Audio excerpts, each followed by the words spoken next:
आज के इस वीडियो में अपन पढ़ेंगे RBSC class 12 geography chapter second का एक और टॉपिक जिसका नाम है बुशमैन जनजाति। जनजातियाँ पढ़ रहे थे अपन, पिछले वीडियोज में अपन ने जनजाति की परिभाषा और एस्किमो जनजाति के बारे में पढ़ा था।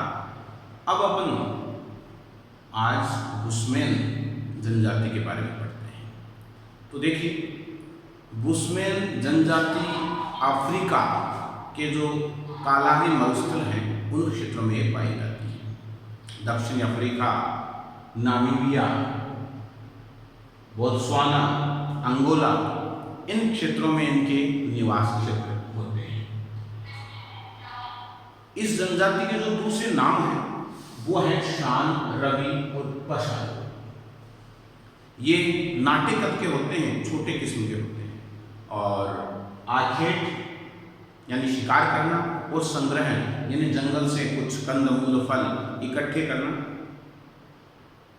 उनको काम में लेना, यही इनका जो प्रमुख है, इनकी दिनचर्या, इनकी अर्थव्यवस्था, इसका ये आधार होते हैं। निवास की बात करें तो भी स्पष्ट कर चुके हैं कि इनका निवास कालाही मरुस्थल, दक्षिण पश्चिमी अफ्रीका के जो कुछ घास के मैदान हैं या बोत्सवाना, नामीबिया, अंगोला देश हैं, उन क्षेत्रों में बुशमैन फैले हुए हैं।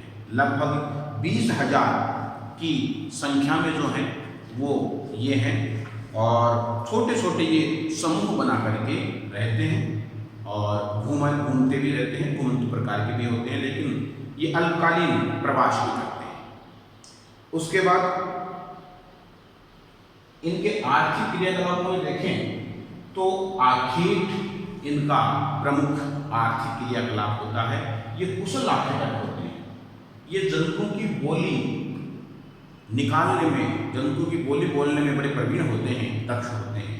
ये जंतुओं को उसी प्रकार से पास बुला लेते हैं उनकी बोली बोल करके और उसके बाद उसे कीचड़ में फंसाकर, फंदे में फंसाकर या गड्ढों में फंसाकर या फिर विषयुक्त जल पिला करके उसका ये शिकार कर लेते हैं।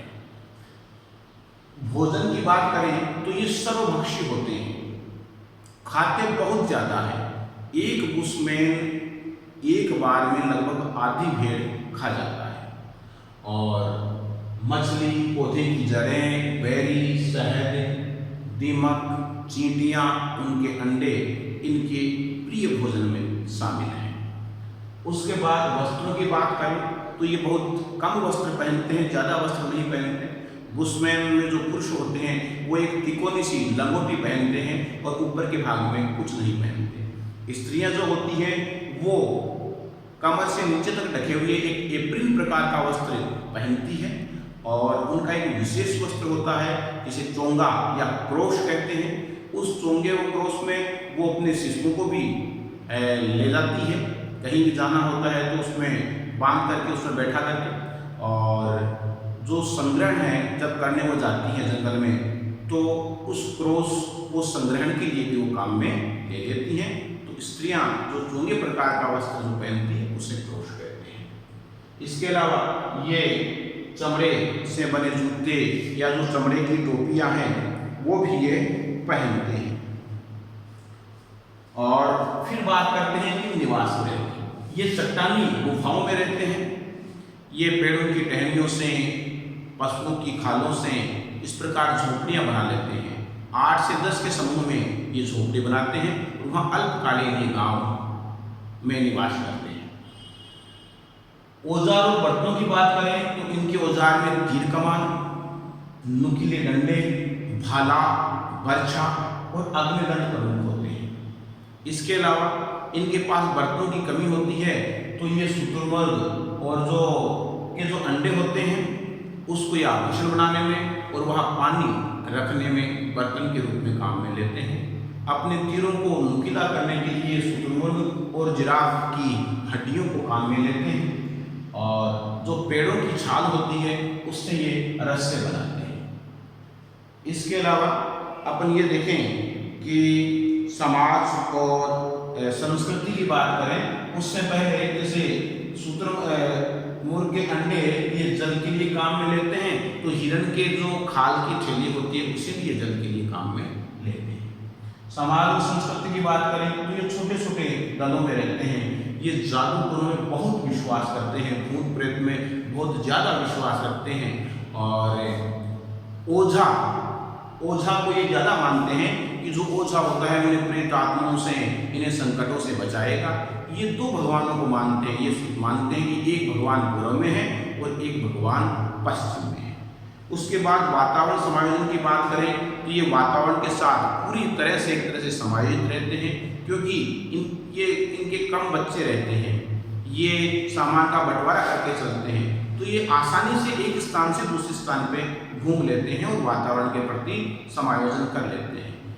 अगर अकाल का समय होता है तो इनकी जो स्त्रियां होती हैं वो गर्भ धारण करना बंद कर देती हैं और कम से कम ईंधन का ये उपयोग करते हैं। और शिकार करने में देखिए, ये जो मादा पशु है उसका कम से कम शिकार करते हैं। इसके अलावा जो अल्पवयस्क पशु है उसका भी ये शिकार नहीं करते हैं, और जिस पशु का ये शिकार कर लिया उसका ये प्रत्येक भाग काम में लेते हैं। ईंधन के लिए ये कम से कम लकड़ी जलाने का प्रयास करते हैं। ये बुशमैन की वातावरण समायोजन की विशेषताएं होती हैं। और आधुनिक संस्कृति से संपर्क की बात करें तो बुशमैन धीरे धीरे आधुनिक संस्कृति के संपर्क में आने लगे हैं। अब ये नदी किनारे रह करके आदिम जो निर्वाह कृषि है उसे करने लगे हैं। लोगों में वस्तुओं का विनिमय भी ये करने लगे हैं, और अब बुशमैन की जो संख्या है वो यूरोपीय आक्रमणों के कारण से कम होती जा रही है। तो आज जो टॉपिक अपन ने पढ़ा वो पढ़ा बुशमैन, जो मुख्य रूप से अफ्रीका या कालाहारी मरुस्थल के क्षेत्रों में निवास करते हैं।